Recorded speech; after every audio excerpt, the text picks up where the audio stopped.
Bonjour vous, hello, comment ça va aujourd'hui? On se retrouve pour cette toute nouvelle vidéo et nous allons parler de Londres, la capitale de l'Angleterre.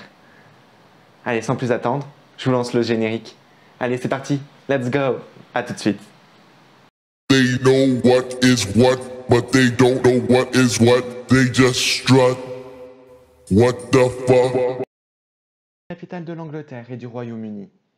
C'est une ville moderne, au passé remontant à l'époque romaine.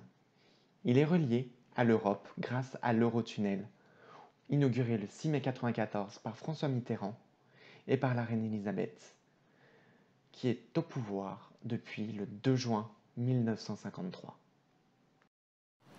La capitale britannique est desservie par 6 aéroports, dont 2 principaux, Heathrow et Gatwick. Depuis Lyon, il vous faudra compter 1h35 environ de vol, en vol direct. De Genève, 1h40 et de Paris, 1h20.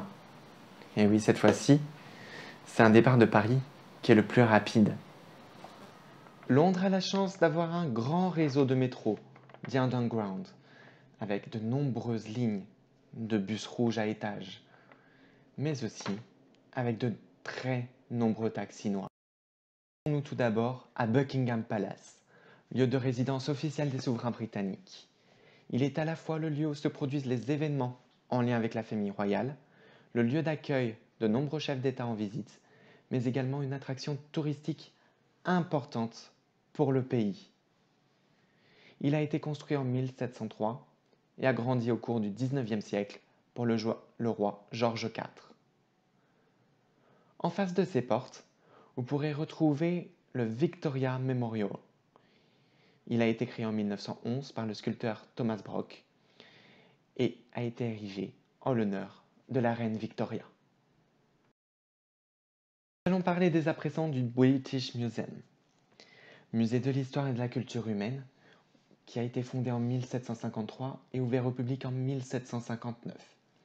Son statut actuel de Non-Departmental Public Body lui permet d'être financé par le département de la culture, des médias et du sport.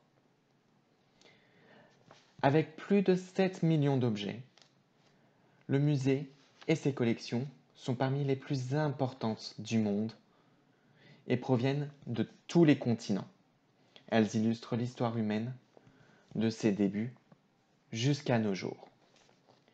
Il accueille par an 6 millions de visiteurs et s'affiche comme le site touristique le plus fréquenté de Grande-Bretagne.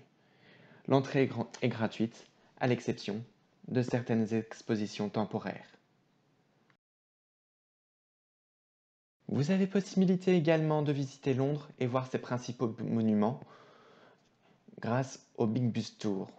Ils permettent d'avoir une vue sur Big Ben, Westminster Abbey, qui se situe juste derrière Big Ben, du London Eye, la grande roue qui a une vue sur la Tamise, ou encore sur le pont le plus célèbre de Londres, le London Bridge. Un autre musée à visiter lorsque l'on est à Londres, le musée Madame Tussauds. C'est un musée de cire avec galeries thématiques réunissant célébrités et personnages historiques, grandeur nature. La partie la plus intéressante et la plus appréciée est celle sur la famille royale britannique. Il a été fondé en 1835 par l'artiste française Marie Tussaud. À l'étranger, on le retrouve à Berlin, Amsterdam ou encore Shanghai. C'est un peu le même style que le musée Grévin à Paris. L'attraction touristique, le château de Windsor dans le Berkshire. C'est une forteresse médiévale qui est mondialement connue pour son architecture et surtout parce qu'il s'agit d'une des résidences secondaires de la famille royale et la résidence préférée de la reine Elisabeth. Sa construction a débuté peu après la conquête de l'Angleterre par Guillaume le Conquérant au XIe siècle. En 1992, le château fut victime d'un grave incendie. Il est aujourd'hui une attraction touristique populaire.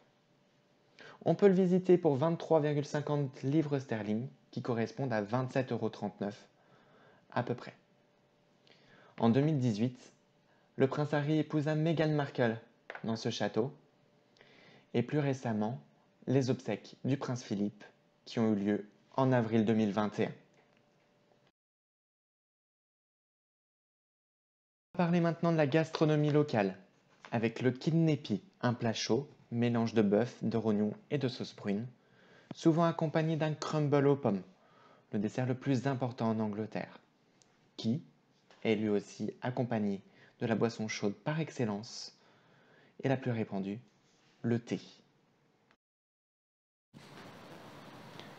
En ce qui concerne les fêtes et les traditions en Angleterre, il s'agit des mêmes que l'on a en France. Noël, Jour de l'An, Pâques et j'en passe. Le 23 avril est leur jour de fête nationale, la St. George's Day, pour honorer Saint Georges, le saint patron anglais.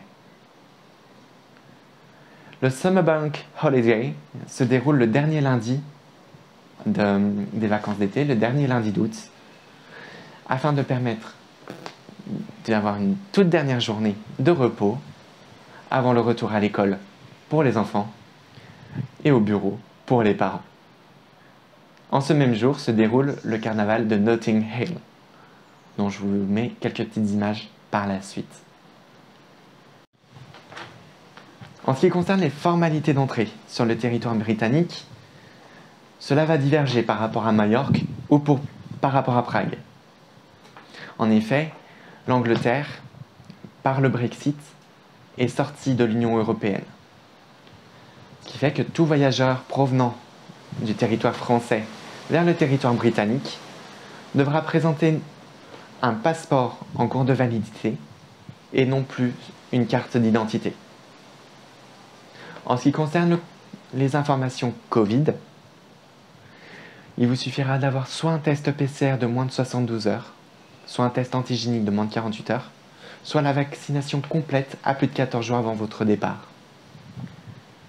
Vous avez un formulaire de traçabilité à remplir également qui permettra au gouvernement britannique de savoir qui rentre sur son territoire, à quelle date et où est-ce que vous allez loger.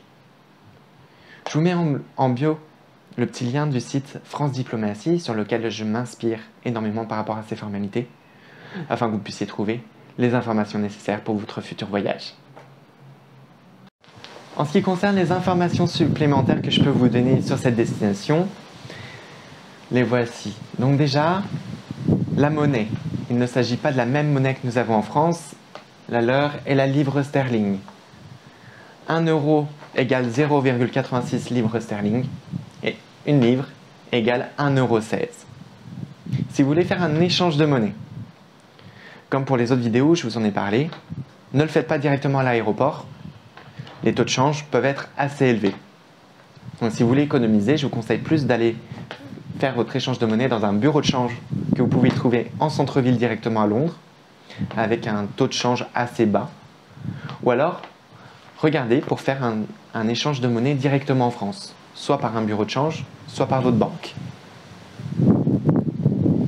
Autre chose, la conduite se fait à gauche.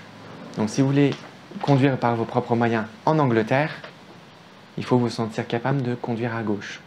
Ça revient au même niveau conduite, mais c'est une toute autre façon de conduire. Pour la location de voiture, comme pour les autres vidéos comme Prague ou Majorque, il vous sera demandé d'avoir une carte bancaire de crédit. Si c'est une carte de débit, ça risque de coincer au niveau de la location, enfin de l'organisme qui s'occupe de louer les véhicules. Si vous voulez partir sur Londres, il faut prévoir environ 5, 6, voire 7 jours sur place pour pouvoir tout visiter, mais aussi pour pouvoir sortir de la ville, comme j'ai pu vous en parler précédemment avec le château de Windsor. C'est ainsi que la vidéo s'achève. J'espère qu'elle vous aura plu et que vous aurez pu apprendre plein de choses sur la ville de Londres. Ce fut un plaisir pour moi de travailler sur cette vidéo et de vous la présenter aujourd'hui. Je vous souhaite de passer une bonne journée et je vous remercie aussi d'avoir regardé la vidéo en entier.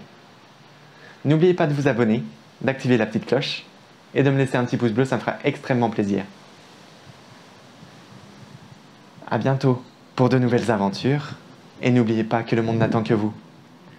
Bye bye!